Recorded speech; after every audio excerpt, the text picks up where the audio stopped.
Hello അസ്സാം വലൈക്കും. K P ഫാമിലിയുടെ പുതിയൊരു വീഡിയോയിലേക്ക് എല്ലാവർക്കും സ്വാഗതം. അപ്പോൾ കല്ലുമ്മക്കായി വെച്ചിട്ട് നമുക്ക് ഒറോട്ടിക്കും പത്തിരിക്കും ചപ്പാത്തി പൊറോട്ട ഇതിനൊക്കെ പറ്റിയൊരു സൈഡ് ഡിഷ് ഉണ്ടാക്കിയാലോ. അപ്പോൾ ഒരു പാൻ എടുത്ത് വെച്ച് അതിലേക്ക് വെളിച്ചെണ്ണ ഒഴിക്കുക. ഈ കല്ലുമ്മക്കായി മീൻ ഇതിനൊക്കെ വെളിച്ചെണ്ണ കേട്ടോ ഏറ്റവും നല്ലത്. അപ്പോൾ ഇഞ്ചിയും വെളുത്തുള്ളിയും ചതച്ച് വെച്ചത് ഞാൻ ഈ വെളിച്ചെണ്ണ ചൂടായി വരുന്ന വെളിച്ചെണ്ണയിലേക്ക് ഇട്ടതിന് ശേഷം നന്നായി അതിൻ്റെ പച്ചമണം പോകുന്ന വരെ ഒന്ന് വഴറ്റിക്കൊണ്ടേയിരിക്കുക.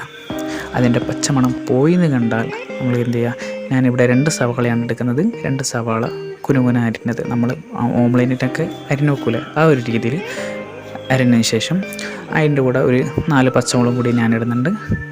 അതുപോലെ തന്നെ ഒരു ഇല്ലി കറിവേപ്പിലയും അത് ചേർക്കുന്നുണ്ട്. ഇത് നന്നായി വഴറ്റുക. ഇത് വഴറ്റി നല്ല യെല്ലോ ഷെയ്ഡ് വരുന്നവരെ നന്നായി വഴറ്റിക്കൊണ്ടേയിരിക്കുക. യെല്ലോ ഷെയ്ഡ് വന്നാൽ നമുക്ക് അതിൻ്റെ കൂടെ ഒരു 2 തക്കാളി, ഞാൻ ഇവിടെ 2 തക്കാളിയാണ് എടുത്തത്. നിങ്ങൾക്ക് ഇൻഗ്രീഡിയൻസ് എങ്ങനെയാണെന്ന് വെച്ചാൽ ഞാൻ ഇപ്പോൾ എനിക്ക് വേണ്ടി ചില്ലറ കുറച്ച് ആക്കുന്നുള്ളൂ കേട്ടോ, അതുകൊണ്ട് തന്നെ ഞാൻ അത്ര എടുക്കുന്നുള്ളൂ. നന്നായി വഴറ്റി നല്ലൊരു ബ്രൗൺ ഷെയ്ഡ് നല്ലോണം വഴറ്റിക്കൊണ്ടേയിരിക്കുക. അതിലേക്ക് കുരുമുളക് പൊടിയും മല്ലിപ്പൊടിയും ആണ് ഞാൻ ഇതിൽ ചേർക്കുന്നത്. കുരുമുളക് ഞാൻ മുമ്പ് ചേർത്തുണ്ടായിരുന്നു, വീഡിയോയിൽ ആഡ് ചെയ്യാൻ വിട്ടുപോയതാണ് കേട്ടോ. കുരുമുളകും മല്ലിപ്പൊടിയും കൂടി ചേർത്തതിന് ശേഷം നന്നായി വഴറ്റുക. നല്ലോണം വഴറ്റി നല്ലോണം അതിൻ്റെ പച്ചമണം കാര്യങ്ങളൊക്കെ പോയതിന് ശേഷം അത് വേറൊരു പാനിലേക്ക് മാറ്റുന്നതാണ്. മസാല പാത്രത്തിലേക്ക് മാറ്റിയതിന് ശേഷം ആ പാൻ തന്നെ നമുക്ക് എടുത്ത് അതിൽ വെളിച്ചെണ്ണ ഒഴിച്ച് ഞാൻ മുമ്പ് മാഗ്നേറ്റ് ചെയ്ത് വെച്ച കല്ലുമ്മക്കായ അത് ഇതിലേക്ക് ആഡ് ചെയ്യണം.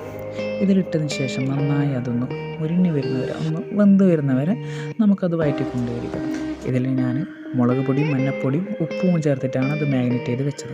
അതിനുശേഷം നല്ല മുരിഞ്ഞ് വന്നതിന് ശേഷം നമ്മൾ നേരത്തെ മാറ്റി വെച്ച മസാല ഇതിൽ ചേർക്കേണ്ടതാണ്. ഇതിൽ ചേർത്ത് അത് നന്നായിട്ട് മിക്സ് ചെയ്യുക.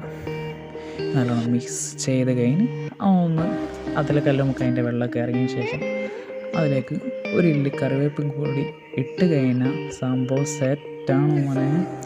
അപ്പോൾ നമ്മുടെ സാധനം ഇവിടെ റെഡി ആയിരിക്കുകയാണ്. എല്ലാവർക്കും വീഡിയോ ഇഷ്ടപ്പെടുന്നിരിക്കുന്നു. അപ്പോൾ എല്ലാവരും ലൈക്ക് ചെയ്യാനും ഷെയർ ചെയ്യാനും സബ്സ്ക്രൈബ് ചെയ്യാനും മറക്കല്ലേ.